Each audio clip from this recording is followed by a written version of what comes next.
अस्सलामुअलैकुम नाजरीन, नूरानी ख़बरों में आपका खैर मकदम है। नाजरीन, वक्फ बोर्ड संशोधन बिल जो 1995 में कैबिनेट में लाया गया था, जिस पर मोहर लगा दी गई है, इसी वक्फ बोर्ड संशोधन बिल को वापस लेने के लिए एक QR कोड जारी किया गया है, जिसमें स्कैन कर मुस्लिम समुदाय अपनी राय और विरोध प्रदर्शन कर सकते हैं। यह QR कोड कैसे काम करेगा आपको बताते हैं। इससे पहले आपको बता दें कि पहला वक्फ बोर्ड संशोधन बिल 1954 में लाया गया था, फिर उसके बाद 1995 में लाया गया, जिस पर मोहर लग चुकी है और अब तक कैबिनेट में इस बिल को लेकर 4 बैठक यानी 4 मीटिंग हो चुकी है, जहां बीजेपी का कहना है कि वक्फ बोर्ड की दादागिरी नहीं चलेगी।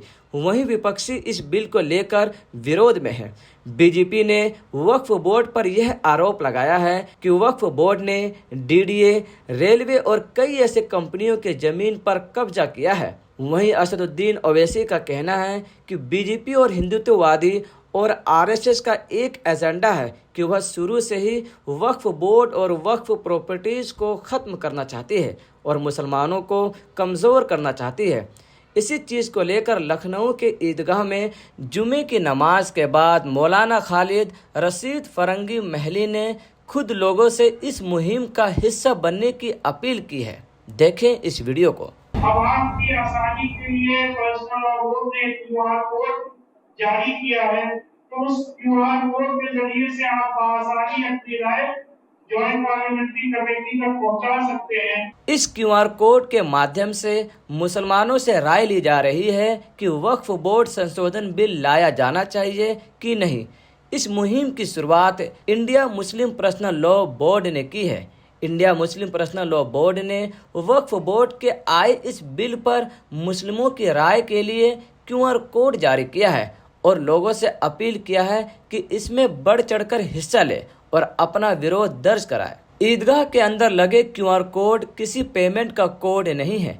यह QR कोड वक्फ बोर्ड पर जो बिल लाया गया है उसे वापस लेने के लिए है और अपनी राय देने के लिए इस QR कोड को जारी किया है।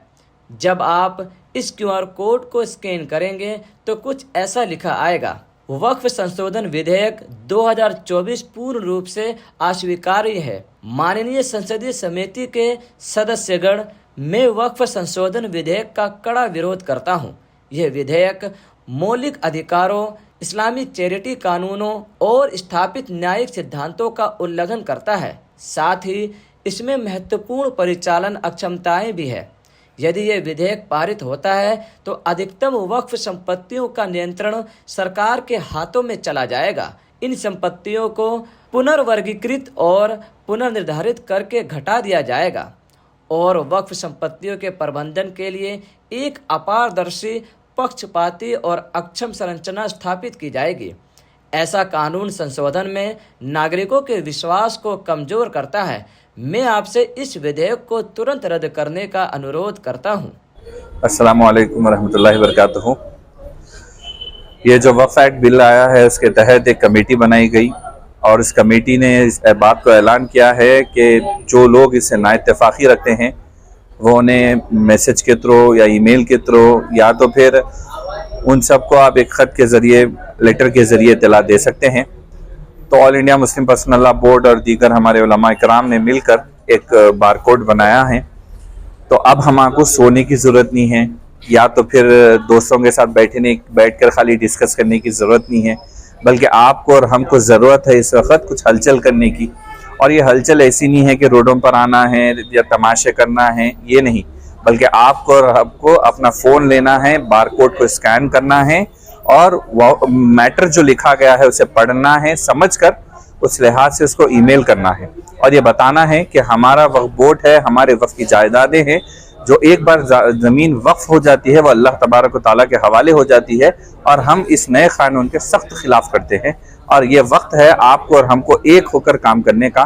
तो ये बारकोड आपको दिखेगा और स्क्रीन पर भी बताया जाएगा। तो इस वक्त के जो बारकोड है उसको स्कैन करिए, दोस्तों को दीजिए। जैसा कोई रील आती तो कैसा सेंड करते सब पूरे ग्रुपों में, ख़ानदानों में, दोस्तों में, वैसे ही ये वक्फ के बारकोड को भी आप लोग वायरल करिए और अपने सब दोस्तों को, अहबाब को, रिश्तेदारों को, भाइयों को, बहनों को ख़ास तौर पर तवज्जो दें कि पढ़कर इस वक्फ के खिलाफ अपना ईमेल भेजें।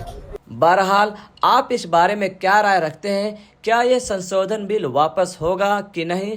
आप अपनी राय कमेंट कर जरूर बताएं। खुदा हाफिज।